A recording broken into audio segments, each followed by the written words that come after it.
Hello, Mary here at Mary's Heirloom Seeds. Thank you for joining us for another portion of our series of Growing on a Dime.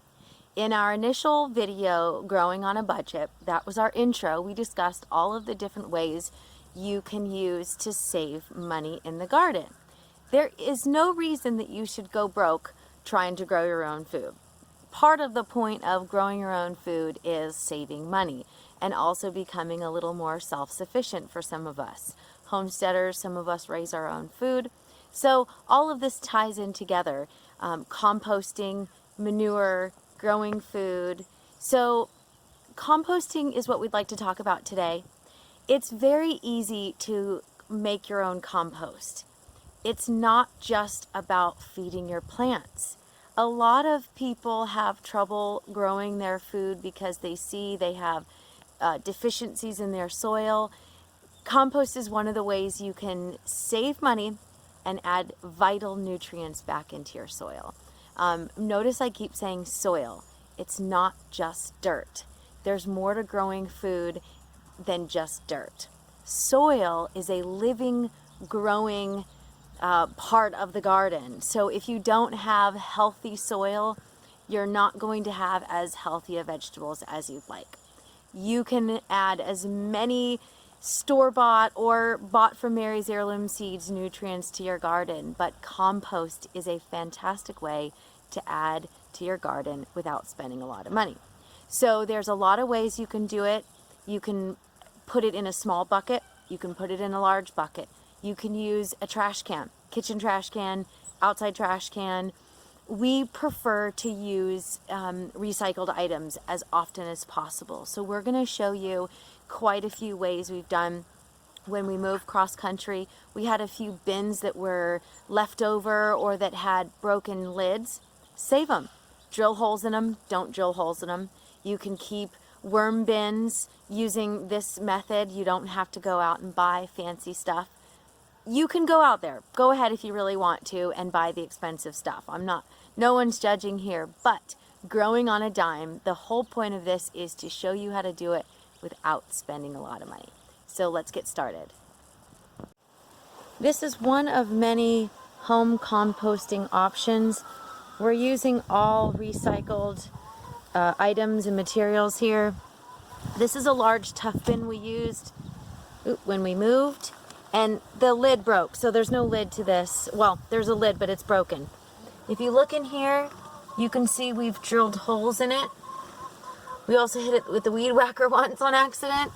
So this is just a large, I don't even know how many gallons, but it's pretty big.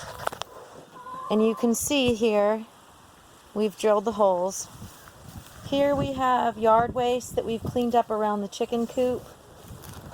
We have yard waste from the tree that falls, a lot of just debris around. We don't actually rake leaves, we leave them down because it nourishes the trees. And here we have a nasty bucket of food scraps that we've used, or we've pulled from the garden, or stuff that we didn't feed the chickens. So all of this is going to go down in the bucket. First we're going to put the yard waste down on the bottom because that's going to cover up some of the holes so we don't have much drainage. Then we're going to layer it with a bucket of food waste, kitchen scraps, and then we're going to add some more garden as well. Here is another home composting option in a trash can. When we moved onto this property, there was a lot of excess buckets, bins, trash cans, and we like to repurpose everything or as much as possible. So this is yard waste. This is also chicken coop shavings. This has been sitting here under a tree so it doesn't get as brittle as some of the other plastics in there. We didn't drill any holes in this one. It's just fine. We're just using it as a trash can. But again, it's pretty large, and it has yard waste and chicken coop stuff we've pulled out and cleaned. This has been sitting here for almost a year, so it is just about ready to go into one of the beds, and then we'll go ahead and fill it up with soil. So we have some nice aged manure. It's not going to break down 100%. What you're seeing in the top here is all fresher stuff. So it's not as broken down as the stuff on the bottom. Again, this is just one of many home composting options we're going to show you. This is very cheap and very easy to use. Like I said, we're repurposing something that was already on the property. So you don't have to go out and buy a brand new trash can or a brand new composter. This is something that maybe if you have a broken trash can, it's got handles on it so I can haul it away. If I can carry it, that is. I might need a little help. It's so heavy, but it's easy, it's cheap, and it's simple. Are you tired of hearing about quick, cheap, and easy? This is, again, another one of our home composting options. This is one of many large piles of garden debris.